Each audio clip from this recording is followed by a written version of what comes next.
The longest ride with a dead stranger. Oh my God, I'm going to be so late. Professor Zeilinger had gone into overtime describing the impact of conservation of momentum on modern car designs. She had gone into some gruesome details on what happens when a body in motion wants to stay in motion, but instead comes to an abrupt halt.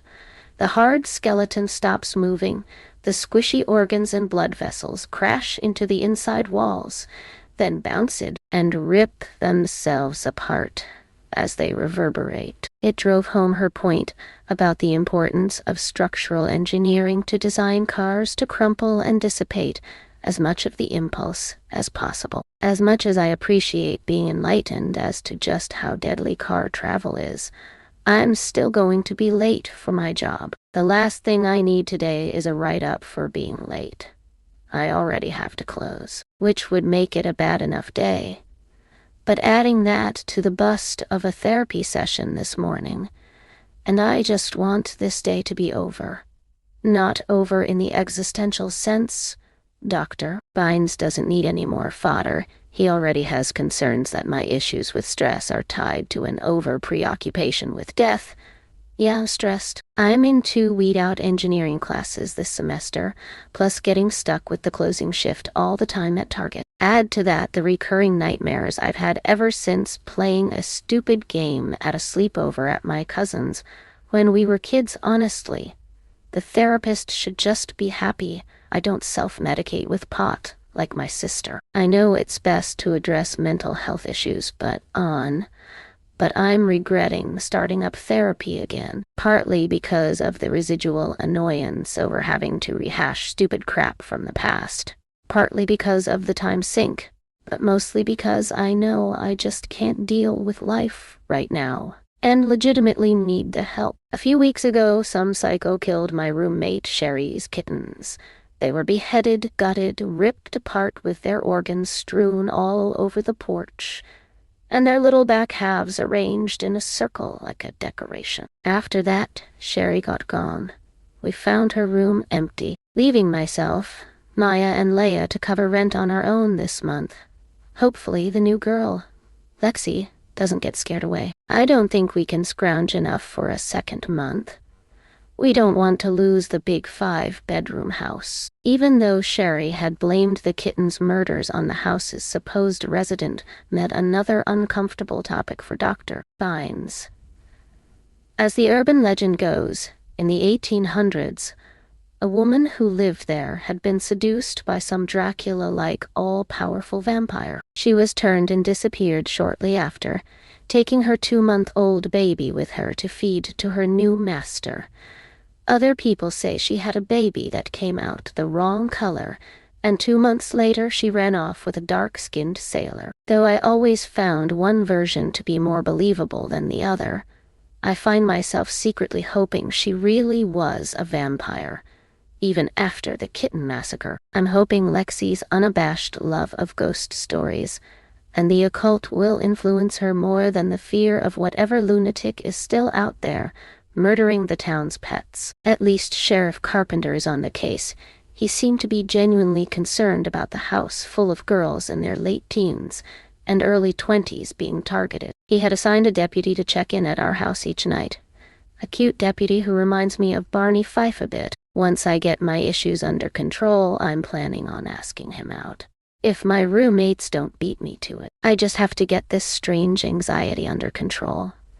Even though I feel safe when he's around, I still can't shake this eerie feeling of being watched all the time, and the dreadful feeling of death. I feel bad not telling my therapist everything, like a woman calling my name or thinking there's a woman calling my name. It's how the recurring nightmares always start. I tell Dr. Bynes about the dreams, but not about the time when the blood-covered lady with razor-sharp fingernails grabbed me by the arm, and I woke up with a cut so deep I needed stitches. My parents said I must have fallen out of the bunk bed and cut myself, but I know I woke up on the top bunk. Even Mary Elizabeth vouched for me, saying I didn't fall. Of course, She ruined it all by also vouching for seeing a blood-soaked lady in a long dress reaching for my bunk with a knife. Everyone blamed that on the weed. I can't even bring that up with my sister, much less a therapist. Every time I try to get her to explain to me what she saw, she either jumps to the next subject or said it was just a bad trip. But it still doesn't make sense how her bad trip featured the same lady as my dream. It only makes her upset when I mention it, so I stopped. I didn't even bring it up at all with my cousin. I didn't want her to think I was loony or anything. I even chickened out that last time I saw her at Mary Elizabeth's wedding. I smiled.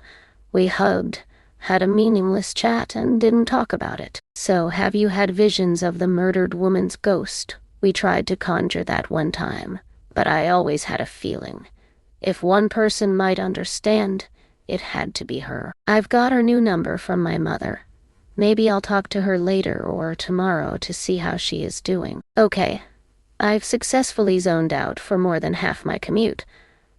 If I hit all the lights, I'm 15 minutes away from my job, and on track to be only 10 minutes late for my shift. I know Miss Twana is going to chew me out again for being late, but if it's under 15 minutes, she can't automatically write me up. She might let it slide if I clock out early and still finish the shift. She called it a fair trade, 15 minutes of free work in exchange for being 15 minutes late. Of course, that doesn't make sense since I already don't get paid until I clock in. You don't need to take all the advanced math I've taken to figure out how Sue's corporate math is. Whatever. Once I graduate, I'm never working retail again. It's getting dark. I flick on my headlights. I guess we are going to get another surprise storm. Usually, I love when it storms. Great ambience for watching horror movies or telling ghost stories. I even like falling asleep to the fat raindrops smacking the old house's shingles. I don't own the place. Let the howling winds rip off a decorative shutter or two. I am less of a fan of storms when I'm driving with the prospect of driving again in 7 hours. Maybe I can make it to work before the rain starts. Okay. I see John Henry Road. All I have to do is drive through the light and make a right. I check the time. I'm still on track to be 10 minutes late. I'll just call Miss Twana, let her know that I'm running a little late, but I'll be there. Maybe she won't have the write-up started by the time I get there. I call out the number for my car to dial. There's no dial tone. There's no sound of the number tones. Just white noise. And is that Miss Twana? Hello? I call out. Something in the white noise might have sounded like hello. The car swerves as I'm distracted trying to parse the words in the noise. I count my blessings there's no other cars around. Hi, it's Henrietta. I talk loudly, just in case Miss Twana can hear me. I'm on my way. I'll be there in 10 minutes.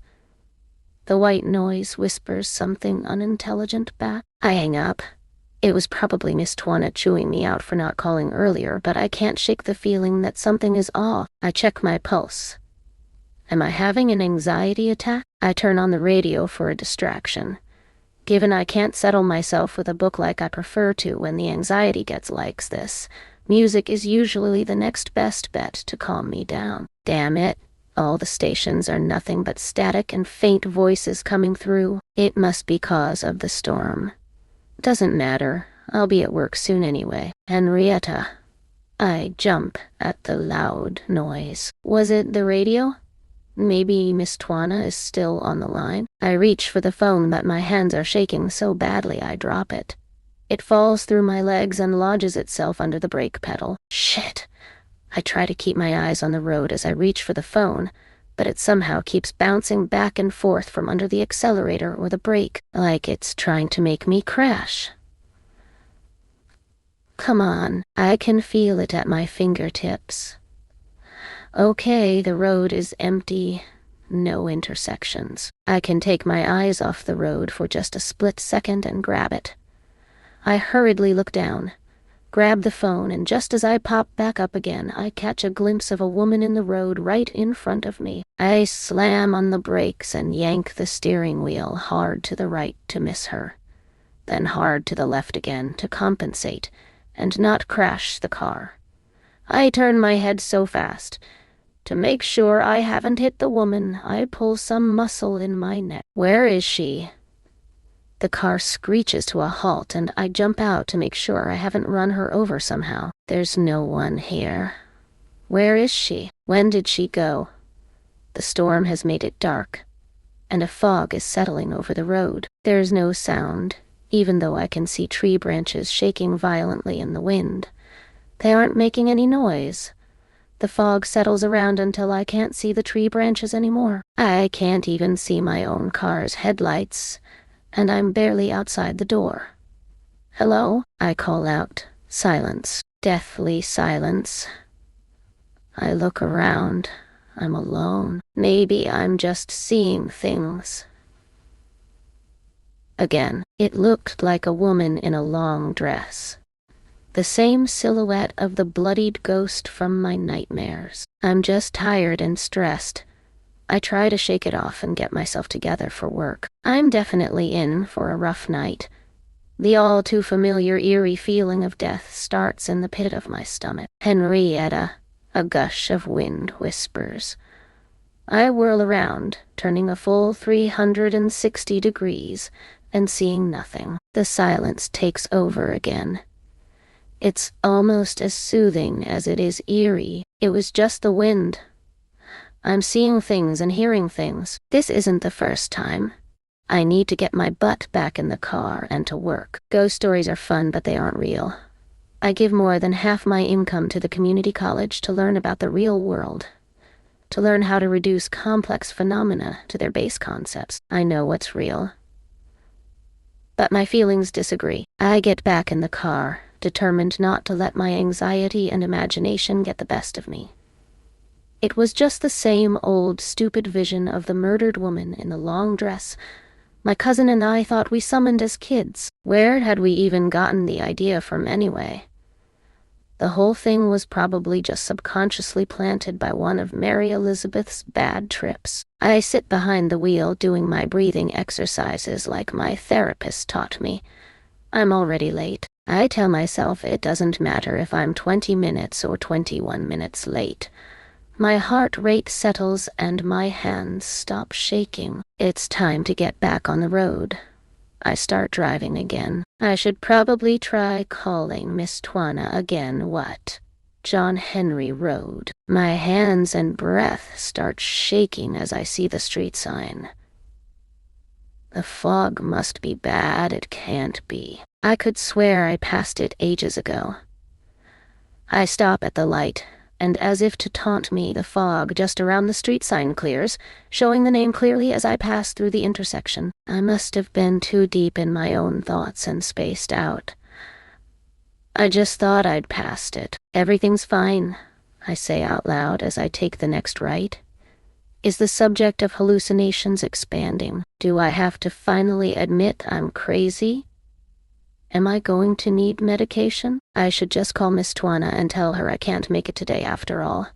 But it's probably already past the start of my shift, so she could technically call it a no-call, no-show, and I'll never get a good shift again. Plus, it'd be good to have the money, just in case Lexi cancels last minute on us. I hit the button on my steering wheel to voice dial and call Miss Twana. At least it rings this time. Ring, ring, is she there? Click. Thank God she finally picked up. It's me, Henrietta, I say.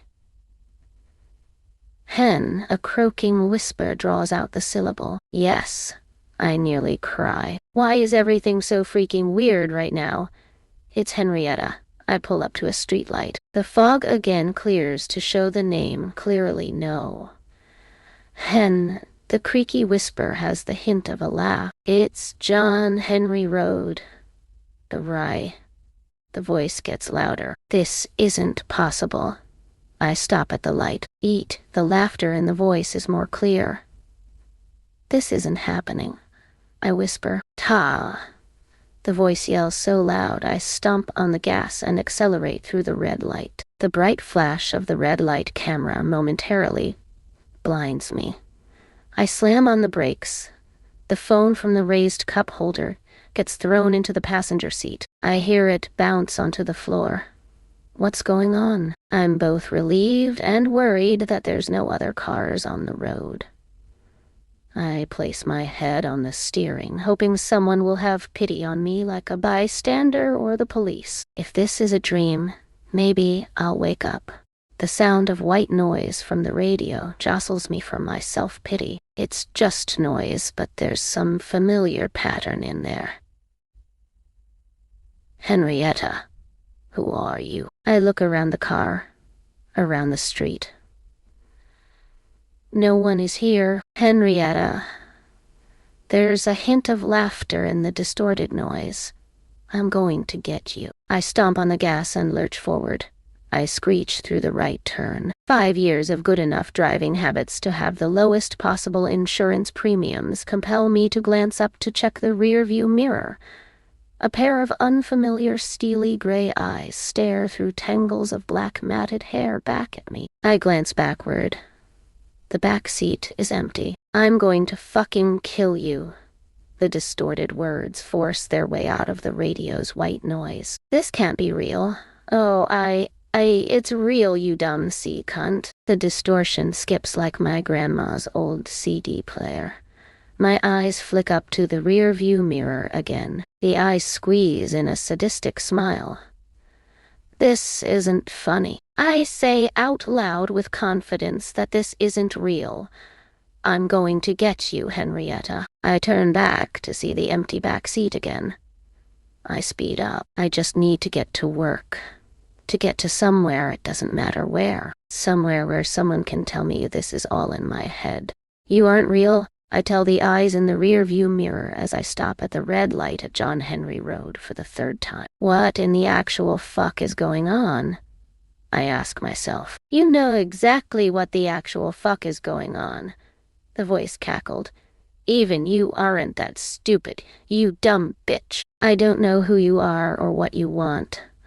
I force myself to look at the road as the light turns green, and I rush through it. But leave me alone, I cry as I make the next right turn. I slap the steering wheel and sob. Laughter fills the white noise. It's been a long, long time since I've had someone as fucking pee-pee pathetic as you. The white noise slowed, then sped, then skipped, as laughter punctuated her words. I'm glad I waited. I reach over to my purse on the passenger seat. Dr. Bynes prescribed benzos after our 2nd session. I've never taken one, afraid it would make me too relaxed to focus on my homework or make me fall asleep. While some customer loots the fitting room at work, I grab the bottle. I love what a sad, hopeless cunt you are. The distorted voice through the radio laughs. I look at the rear mirror. She cocks her head. A part in the tangled hair reveals a line of blood, dripping from her scalp. I was a weak bitch. The distorted voice deepens at the rate slows. But even I wasn't this bad. The pitch raises as the speed of her laughter increases. This isn't real, I scream. I slam on the brakes at the red light at John Henry Road. My hands are shaking as I fail over and over to open the bottle. It isn't even child-proof. It's just a twist-off like they give to senior citizens. I finally get it open. Boo, boo. The white noise booms and cracks. I spill the contents of the bottle all over the cockpit of the car. I don't care. I pick the one that fell on my shirt and another from between my legs. I try to swallow it without any water, but the bitter taste makes me choke. The white noise from the radio laughs. Can't even take more drugs, S. Her voice skips. What kind of junkie whore can't at least swallow? Better rethink that date with the cute deputy. The laughter increases as I choke more. I speed forward once the light turns. I emptily glance around the car for a water bottle as I take the next right turn. Only empty plastic bottles line the passenger side floor of the car. I know I should stop as I lean over to grasp at the closest ones, but I'm afraid that will give the woman a chance to what? Am I afraid she'll get in the car? The disembodied voice from the radio. All the bottles within reach are empty. All the water bottles. A mini bottle of scotch, a prize from a Halloween party, bounces out of the cup holder where I forgot about it months ago. I'm actually not certain it was from last year's Halloween.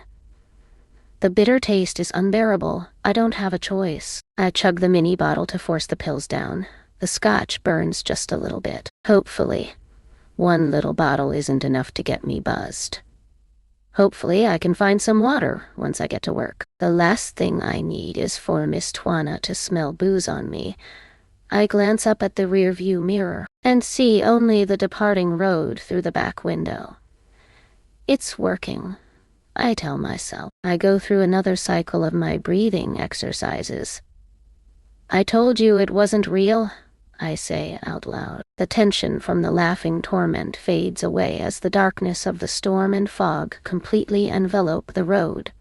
The radio station recovers and music finally plays through the white noise. It's Jet by Paul McCartney. I must be close enough to work by now. I won't be able to finish the song. I can't believe I'm actually looking forward to getting to my shift. I'm even looking forward to seeing Miss Twana. It was all in my head. I stop at a red light and close my eyes for a second as I take a deep breath in and slowly release it out. Maybe one day this will be a funny story. Maybe by the time I ask Deputy Barney Fife out, I can tell him exactly what the stress has been doing to me. And how happy I am to have a big, strong protector. I smile at the fantasy and glance at the street sign as the light turns green. I stare in disbelief as I drive past the sign. John Henry Rowe. No, no, no, no. This isn't real. I glance up at the rear-view window to see the smiling eyes behind the black matted hair. What's that man moving to and fro? Paul McCartney blasts from the radio, his pitch dropping as the speed of the playback slows and white noise takes over. Fuck yeah, it's real, bitch. The words form in the noise. I stare at the eyes in the mirror. Her face leans in closer. Fingernails sharp as razors poke through the edges of the mirror. Somehow nails, then fingers, then arms come out of the much too small mirror, dragging a mass of black, tangled and bloodied hair. She pauses, head and shoulders somehow being pulled out of the mirror. More than half her face is obscured with the nasty, bloodied hair. She cocks her head at me. Oh, poor Henrietta, you've been fun, that all things eventually come to an end, I'm afraid, she tells me with a smile. I don't even know how long it's been since I last looked at the road. I am transfixed as she reaches one blood-soaked arm for my center console and the other for the passenger seat headrest. Blood drips and smears all over the cockpit of the car, and she pulls herself through the rearview mirror. I can't say anything. I'm not even sure I'm breathing as I watch her settle herself into the passenger seat. She wiggles to make herself comfortable. She reaches up to grab the seatbelt and buckles herself in.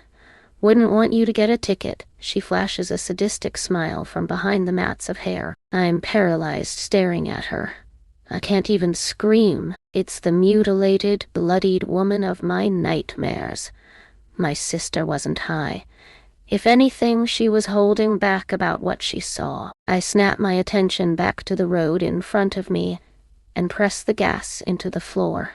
All the loose odds and ends of mess slam to the driver's side of the car as I take the hard right turn. I drive her faster than I've ever drove before in my life.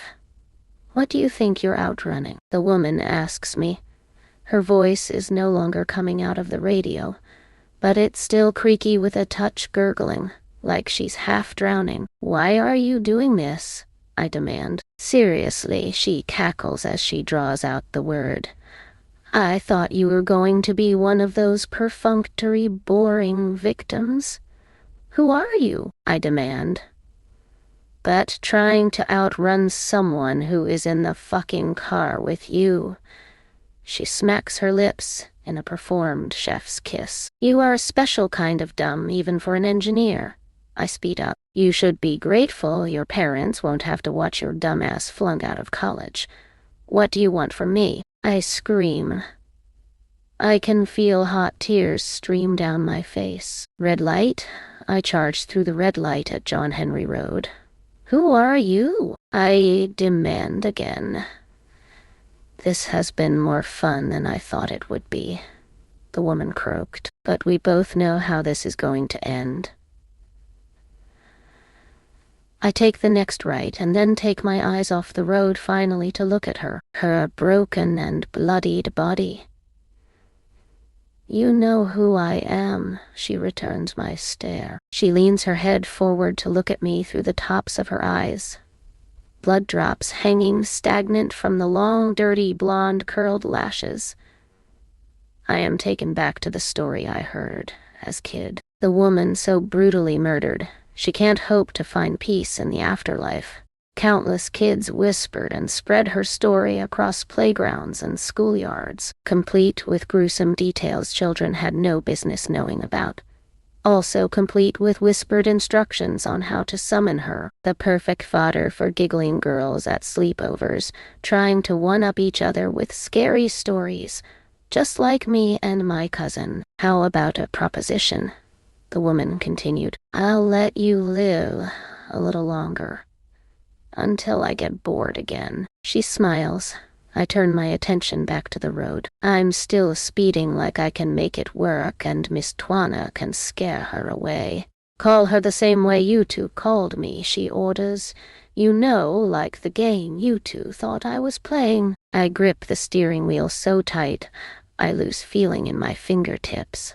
Think about it, Henrietta, she tells me. Just reminder time is ticking. I think about the deal with tears in my eyes. Please, God, forgive me, because the only thing on my mind is to get out of this fucking nightmare. I just want to go to work. I just want to go home.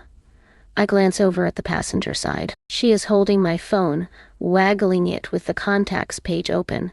My cousin's new number is highlighted. She hadn't wanted summon the stupid ghost. She hadn't even wanted to hear the ghost story in the first place. It had all been my fault. I'm going to die anyway. She isn't promising to let me go. Just to let me live a little longer. No. I whisper over my pounding heart as I see the red light approaching. The only regret I have is that I can't say goodbye to my family and friends. And I can't warn my cousin of the danger that's coming her way. The woman reaches over and unbuckles my seatbelt. Time's up. Crash die. The inside of my body keeps moving forward, even as the car and my skeleton have stopped. Inertia is a real bitch. I hear sadistic cackling along with the sound of my skin ripping apart. She won. The vengeful spirit is getting her revenge. But even as the pain of the crash and the ghost unnecessarily ripping me apart even further takes over, I can tell it doesn't satisfy her. Nothing will. It's not about revenge. It's about spreading the misery. God help my cousin and every other dumb kid out there who said her name 3 times.